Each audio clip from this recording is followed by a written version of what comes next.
मुसीबत तुहाडे ते किसी टाइम ही आ सकती है। आसमानी बिजली यार तुहाडे उत्ते भी टै सकती है। जवान कहता इत्थे मैं यूरोप होना लेकिन मेरी फैमिली पाकिस्तान है, लेकिन मैनू फिक्र कोई नहीं। साडे हमसाए जिहड़े ने बहुत अच्छे ने, जिहड़ा काम आखिए फटोफट वो कर देंगे। लेकिन कहता उन्हां च एक गंदा काम है, बहुत ज़्यादा मियाँ बीवी आपस बहुत ज़्यादा लड़ते हैं। जिसले बीवी नूं मारदा उहदे रोण दी आवाज़ साडे घर भी आउंदी है ते अक्सर उहदी बीवी जिहड़ी है रुस के साडे घर भी आ जांदी है। कहता एक दिन इतना मारिया सू कि जिसले साडे घर आई है उहदे मूँह ते नील पे सी, रोण लगी सी कि मैनू बहुत ज़्यादा मारिया सू। कहता थोड़ी देर बाद वो भाईया भी आ गया, आके साडा दरवाज़ा खड़कान लग पिया कि इनू बाहर भेजो। अगू बीवी कहती है कि इनू आखो टुर जे कंजर नूं, मैं कोई नहीं घर जाना। कहता अगू अंदर आ गया, आके दी गुत्तू फड़ के तरीके ते अपने घर लै गया। कहता बीवी मेरी ने मनु फोन किया कि इस तरह भाई हरी बाजी की गुत्त फड़ के तरीके घर लै गए। कहता मैं जाके छिड़ा करे ज़्यादा ना मारन। कहता मेरी बीवी गई है तो उन्हें आख्या बाजी तुसी चुप करके टुर जाओ, साडे मियाँ बीवी का मसला। कहता उन्हें जबरदस्ती बाहर कढ़ के कुंडी ला दी है। कहता मैं भी काल ते इसा वाकया बहुत ज़्यादा मारिया तो उहदे रोण की चीकां की आवाज़ आती सी भी। कहता लेकिन यह है कि 2-3 दिन तक आपस फिर उस तरह हो जाते हैं, लेकिन महीने च 1-2 बार इन्हों की लड़ाई लाजमी होती है। कहता हालांकि इन्होंने बच्चे जवान ने हुण बेटी की मंगनी की सी ने। कहता असा बहुत ज़्यादा तावन किया है, जोड़ा भी उन्हें काम आख्या असा फटोफट किया। कहता जिसले शादी हुई है बच्ची की बरात जी है साढ़े घर आके बैठी है, असी नाल होकर शॉपिंग वगैरह कराई है, अपने कोलों भी ढेर खर्चा किया। इस वास्ते करते रहे कि चलो साढ़े हमसाए ने बहुत अच्छे ने, लेकिन कहने का मकसद यह है कि जो कुछ उन्होंने साढ़े नाल कीता असी सोच भी नहीं सकते। कहता होया इंज कि 10-15 दिन बाद उन्होंने बेटी जी है नाराज़ होकर घर आ गई। कहता जी मेरे नाल तावन सही नहीं करते, जांदे साथ मैनू नौकरानी बना लिया, मेरे को काम कराते। कहता मैं भी पाकिस्तान ही गया सा। मैं क्या बच्चे कोई गल नहीं, तू जा अपने घर, फिक्र ना कर, आस्ता आस्ता तेरे नाल ठीक हो जाएंगे। लेकिन कहता प्यो भी जरा धी ना रल के उन्हें कहा तू घर बैठी रहा, तू को नहीं वापस जाना। कहता मैं जबरदस्ती उन्होंने राजी करके ते टोर दिता। कहता जिसले वो टुर गई 10 दिहाड़े भी ना कढ़े, फिर जरा रोंदी पिटदी घर आ गई। कहती है कि वह बंदे नहीं सही है, मैं उत्थे नहीं रहना, मैं तलाक लैनी है। अगू प्यो भी यही गल आखे कि मैं तलाक लैनी है। मैं क्या काम ना करो, मसा तो तुसा शादी की है, केड़ा रोज़ रोज़ रिश्ते लभदे। उन्हें कहा जो मर्जी हो जाए लेकिन मैं को नहीं जाना।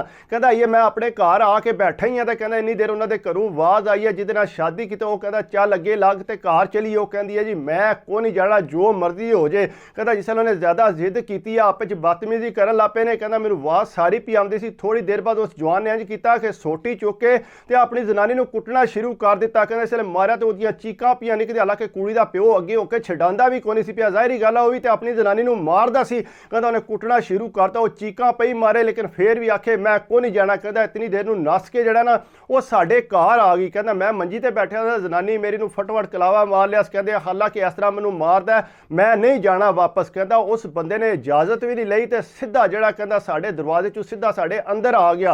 कहता अंदर आके ते फटफट नूं कहता चल अगे लग। कहता मैं उन्होंने आख्या सबर कर जा, इनू मैं टोर देना समझाओ। ने आख्या नहीं तुसी भाई जी चुप कर जाओ, साडा अपना मसला है। कहता मैं ढेर समझाया लेकिन उन्होंने को ना समझने की कोशिश की। कहता कि उस कुड़ी ने मेरी जनानी नूं कलावा मारिया सी। कहता जिसे जनानी मेरी ने आख्या भाई छड़ दिओ कि यह जिहड़ा थोड़ी देर नूं आ जांदा। कहता उन्हें मेरी जनानी नूं धक्का मारिया जोर दा, नाल चांडे भी मार गया, मेरी जनानी चुकी वो जा पई। कहता मैनू वट चढ़ गया कि इस बंदे ने कीता की है।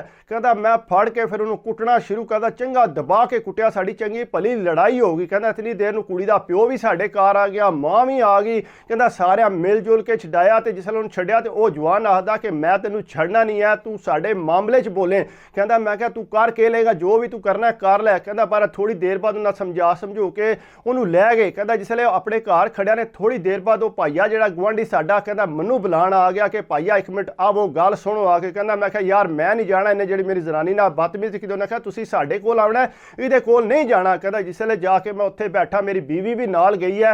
कहता उस बंदे ने फिर बदतमीजी करनी शुरू कर दी। कहता जिसले बदतमीजी करनी शुरू की तो मैनू फिर जो गुस्सा आ गया। मैं कहा बंदा बन जा, हुण तू मेरे को कुट खा लैनी है। कहता मैं गल्लां पै करना तो साडी चंगी भली लड़ाई हो गई, उन्हें मैनू चढ़ दे मारी। कहता थोड़ी देर बाद जो चुप करके निकल गया। कहता जाके उन्हें जो मेरे खिलाफ परचा दे दिता कि इन्हें मेरे सिर च जो सोटा मारिया। कहता हालांकि मैं मारिया शारिया को नहीं सी है इतना ज़्यादा, लेकिन कहता जिसले मैं अपने घर आ गया उन्हें परचा दिता तो मैनू समझ को ना आवे मैं करना क्या है। मैनू पता लग गया कि उन्हें परचा दे दिता। अगू कहता मैं गुआढ़ियों आख्या कि इनू समझाओ किहड़े काम पिया करदा है। कहता बहरहाल पुलिस मैनू फड़न आ गई कि तू अगे लग। कहता मैं समझ ना आवे, मैं तो छुट्टी गया सा, मैं किहड़ी मुसीबत च फस गया। कहता बहरहाल मैनू जिसे पुलिस लैके गई ज़ाहिरी गल थोड़ी बहुत कहता मेरी गलबात है, मैं गलबात करके तो अपनी जमानत जी है वो करवा ली। कहता इसलिए जमानत कराई है, उन्हें आख्या जी इस केस चो असा तेनू निकलन नहीं देना। अगू कहता मैं जो गुआढ़ी ने उन्होंने गल की, कहता वह भी मेरी गल सुन के राजी को नहीं सी। ने कहा भाई तू यह काम नहीं सी करना, तू क्यों साडे जवाई नूं मारिया।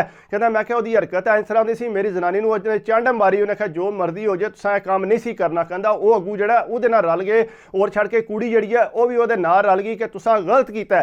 ਕਹਿੰਦਾ ਉਹਨਾਂ ਸਾਰਿਆਂ ਸਾਡੇ ਤੇ ਕੇਸ ਕੀਤੇ। ਕਹਿੰਦਾ ਥੋੜੀ ਦੇਰ ਬਾਅਦ ਮੈਨੂੰ ਮੈਸੇਜ ਆਇਆ ਇਹਨਾਂ ਦੀ ਤਰਫੋਂ ਕਿ ਤੂੰ ਜਿਹੜਾ ਸਾਨੂੰ 10 ਲੱਖ ਰੁਪਈਆ ਦੇ ਤੇ ਤਾਂ ਜਿਹੜਾ ਪਰਚਾ ਮੈਂ ਵਾਪਸ ਲੈ ਲਾਂ। ਕਹਿੰਦਾ ਉਹ ਜਵਾਨ ਜਿਹੜਾ, ਕਹਿੰਦਾ ਮੈਂ ਕਿਹਾ 10 ਲੱਖ ਕਿੱਥੋਂ ਆਇਆ ਤੁਹਾਡੇ ਵਾਸਤੇ, ਕੋਈ 10 ਲੱਖ ਨਹੀਂ ਹੈ। ਕਹਿੰਦਾ ਮੈਂ ਕਿਹਾ ਨਸਦੇ ਹੋਵੋ, ਮੇਰੇ ਕੋਲ ਕੋਈ ਪੈਸੇ ਸ਼ੈਸੇ ਨਹੀਂ ਹੈ। ਕਹਿੰਦਾ ਪਰ ਉਹਨਾਂ ਕਿਹਾ ਚੱਲ ਫਿਰ ਕੇਸ ਵੀ ਨਹੀਂ ਖਤਮ ਹੋਣਾ। ਕਹਿੰਦਾ ਮੈਂ ਫਿਰ ਥੋੜੇ ਜਿਹੇ 2-4 ਬੰਦੇ ਪਾਏ, ਉਹਨਾਂ ਨਾਲ ਜਾ ਕੇ ਗੱਲ ਕੀਤੀ। ਮੈਂ ਕਿਹਾ ਇਸ ਤਰ੍ਹਾਂ ਮੇਰੇ ਨਾਲ ਜ਼ਿਆਦਤੀ ਪੇ ਕਰਦੇ ਨੇ, ਸਾਡੇ ਹਮਸਾਏ ਨੇ ਤੇ ਲੇਕਿਨ ਹੁਣ ਜਿਹੜਾ ਬਹੁਤ ਜ਼ਿਆਦਾ ਜ਼ਿਆਦਤੀ ਕਰ ਰਹੇ ਨੇ ਮੇਰੇ ਨਾਲ। ਕਹਿੰਦਾ ਇਸ ਵੇਲੇ ਬੰਦੇ ਆਏ, ਉਹਨਾਂ ਆ ਕੇ ਗੱਲ ਕੀਤੀ, ਉਹਨਾਂ ਕਿਹਾ ਗੱਲ ਸੁਣੋ, ਇਹ ਕੰਮ ਚੰਗਾ ਨਹੀਂ ਹੈ, ਪੈਸੇ ਮੰਗਣ ਵਾਲਾ, ਤੁਸੀਂ ਆਪਣਾ ਪਰਚਾ ਵਾਪਸ ਲਵੋ ਤੇ ਮਾਫੀ ਮੰਗੋ। ਕਹਿੰਦਾ ਇਸ ਜ਼ੋਰ ਜ਼ਿਆਦਾ ਪਿਆ ਨਾ, ਫਿਰ ਜ਼ਾਹਿਰੀ ਗੱਲ ਹੈ ਇਹਨਾਂ ਨੂੰ ਮਜਬੂਰ ਹੋ ਕੇ ਪਰਚਾ ਵਾਪਸ ਲੈਣਾ ਪਿਆ ਤੇ ਰਾਜ਼ੀਨਾਮਾ ਕਰਨਾ ਪਿਆ। ਕਹਿੰਦਾ ਪਰ ਮੈਂ ਛੁੱਟੀ ਗੁਜ਼ਾਰੀ ਲੇਕਿਨ ਮੈਨੂੰ ਜਿਹੜਾ ਬੜੀ ਅਪਸੈਟ ਰਿਹਾ ਮੈਂ ਕਿ ਮੇਰੇ ਨਾਲ ਹੋਇਆ ਕੀ ਹੈ। ਕਹਿੰਦਾ ਪਰ ਮੈਂ ਜਿਸ ਵੇਲੇ ਵਾਪਸ ਆ ਗਿਆ ਤੇ ਦਿਹਾੜੇ 2-4 ਬਾਅਦ ਜਿਹੜਾ ਮੈਨੂੰ ਬੀਵੀ ਨੇ ਕਾਲ ਕੀਤੀ ਤੇ ਰੋਣ ਲੱਗੀ, ਜਾਂਦੀ ਆ ਮੇਰਾ ਬੱਚਾ ਜਿੱਥੇ ਸਕੂਲ ਗਿਆ ਸੀ ਰਾਹ 'ਚ ਜਿਹੜਾ ਉਹਨੇ ਚੰਡ ਮਾਰੀ ਹੈ ਤੇ ਮੂੰਹ ਤੇ ਬੜੇ ਜ਼ੋਰ ਦੀ, ਕਹਿੰਦਾ ਇੰਨਾ ਵੱਡਾ ਨਿਸ਼ਾਨ ਪਿਆ ਸੀ। ਕਹਿੰਦਾ ਮੈਂ ਦੇਖ ਉਹਨਾਂ ਨੂੰ ਫੋਨ ਮੈਂ ਜਾ ਕੇ ਉਹਨਾਂ ਨਾਲ ਗੱਲ ਕਰਾਂ। ਕਹਿੰਦਾ ਗੱਲ ਕੀਤੀ, ਉਹ ਮੇਰੇ ਨਾਲ ਗੱਲ ਕਰਕੇ ਰਾਜ਼ੀ ਕੋਈ ਨਹੀਂ ਸੀ। ਕਹਿੰਦਾ ਇੰਜ ਕਰਦੇ ਸੀ ਕਿ ਕਦੇ ਆ ਕੇ ਸਾਡੇ ਬਾਹਰ ਵਾਲੇ ਗੇਟ ਨੂੰ ਆ ਕੇ ਇੱਟਾਂ ਤੇ ਰੋੜੇ ਮਾਰਦੇ ਸੀ, ਸਾਡੇ ਘਰ ਰੋੜੇ ਸੱਟਦੇ ਸੀ। ਕਹਿੰਦਾ ਇਤਨੇ ਜ਼ਿਆਦਾ ਪਤਾ ਨਹੀਂ ਲੱਗਦਾ ਕਿਸ ਟਾਈਮ ਬੱਚੇ ਕਿਸੇ ਦੇ ਸਿਰ ਤੇ ਲੱਗ ਜੇ। ਕਹਿੰਦਾ ਮੈਂ ਬੜਾ ਪਰੇਸ਼ਾਨ ਹੋ ਗਿਆ ਕਿ ਮੈਂ ਕਿਹੜੇ ਚੱਕਰਾਂ 'ਚ ਫਸ ਗਿਆ। ਕਹਿੰਦਾ ਉੱਥੇ ਕਿਸੇ ਨਾਲ ਗੱਲ ਵੀ ਕਰੋ ਤੇ ਉਹ ਮੰਨਣ ਨੂੰ ਤਿਆਰ ਕੋਈ ਨਹੀਂ ਸੀ, ਅਸਾਂ ਤੁਹਾਡੇ ਘਰ ਰੋੜੇ ਕਿਉਂ ਸੱਟਣੇ ਨੇ ਜਾਂ ਪੱਥਰ ਕਿਉਂ ਮਾਰਨੇ ਨੇ, ਇਹ ਕੋਈ ਹੋਰ ਹੀ ਬੰਦਾ ਕੰਮ ਕਰ। ਕਹਿੰਦਾ ਅੱਧੀ ਰਾਤੀ ਜਿਸ ਵੇਲੇ ਬੀਵੀ ਘਰ ਸੁੱਤੀ ਹੁੰਦੀ, ਜ਼ਾਹਿਰੀ ਗੱਲ ਹੈ ਮਰਦ ਤੇ ਘਰ ਹੈ ਕੋਈ ਨਹੀਂ ਸੀ। ਕਹਿੰਦਾ ਦਰਵਾਜ਼ੇ ਨੂੰ ਆ ਕੇ ਇੱਟਾਂ ਮਾਰ ਕੇ ਅੰਦਰ ਸੱਟ ਕੇ ਤੇ ਨੱਸ ਜਾਂਦੇ ਸੀ। ਕਹਿੰਦਾ ਮੈਂ ਬੀਵੀ ਨੂੰ ਆਖਿਆ ਕਿ ਚੱਲ ਤੂੰ ਛੱਡ, ਜਿੰਨੀ ਦੇਰ ਤੱਕ ਮੈਂ ਪਾਕਿਸਤਾਨ ਨਹੀਂ ਆਉਂਦਾ ਤੂੰ ਇੰਜ ਕਰ ਬੱਚੇ ਲੈ ਕੇ ਤੇ ਆਪਣੀ ਅੰਮਾ ਦੇ ਘਰ ਟੁਰ ਜਾ। ਕਹਿੰਦਾ ਉਹਨੂੰ ਸਮਝਾਇਆ ਤੇ ਉਹ ਕਹਿੰਦੀ ਹੈ ਚਲੋ ਸਹੀ ਹੈ, ਮੈਂ ਉੱਥੇ ਟੁਰ। ਕਹਿੰਦਾ ਘਰ ਤਾਲਾ ਲਾਇਆ, ਤਾਲਾ ਲਾ ਕੇ ਤੇ ਕਹਿੰਦਾ ਜਨਾਬ ਬੀਵੀ ਮੇਰੀ ਉੱਥੇ ਟੁਰ ਗਈ। ਕਹਿੰਦਾ ਸਾਡੇ ਘਰ ਮੋਟਰ ਲੱਗੀ ਸੀ, ਬੜੀਆਂ ਚੀਜ਼ਾਂ ਪਈਆਂ ਸੀ। ਕਹਿੰਦਾ ਮੋਟਰ ਵੀ ਲਾ ਕੇ ਲੈ ਗਏ, ਹੋਰ ਵੀ ਜੋ ਚੀਜ਼ ਲੱਭੀ ਉਹਨਾਂ ਚੁੱਕ ਕੇ ਉੱਥੋਂ ਲੈ ਗਏ। ਕਹਿੰਦਾ ਮੈਂ ਜਿਸ ਵੇਲੇ ਆ ਕੇ ਤੱਕਿਆ ਘਰ, ਮੈਨੂੰ ਤੇ ਸਮਝ ਨਾ ਆਵੇ ਮੈਂ ਕਰਾਂ ਕੀ। ਹੁਣ ਇਹਨਾਂ ਤੇ ਬੜਾ ਤੰਗ ਕੀਤਾ ਸੀ, ਆਪਣੀ ਬੀਵੀ ਵੀ ਕਿਧਰੇ ਹੋਰ ਟੋਰਨੀ ਪਈ ਹੈ। ਕਹਿੰਦਾ ਬੰਦੇ ਕਿਸੇ ਨੇ ਆਖਿਆ ਕਿ ਛੱਡੋ ਭਾਈਆ ਜੀ, ਜਿਹੜੇ ਜਿਹਨੂੰ ਇਹਨਾਂ ਕੁੜੀ ਦਿੱਤੀ ਹੈ ਉਹ ਬੜਾ ਕੁੱਤਾ ਜਿਹਾ ਕਪੱਤਾ ਜਿਹਾ, ਉਹ ਇਹਨਾਂ ਚੱਕਰਾਂ 'ਚ ਹੀ ਲੱਗਾ ਰਹਿੰਦਾ, ਤੁਸੀਂ ਇੰਜ ਕਰੋ ਇਹ ਮਕਾਨ ਦਫਾ ਕਰੋ ਤੇ ਕਿਧਰੇ ਹੋਰ ਟੁਰ ਜਾਓ।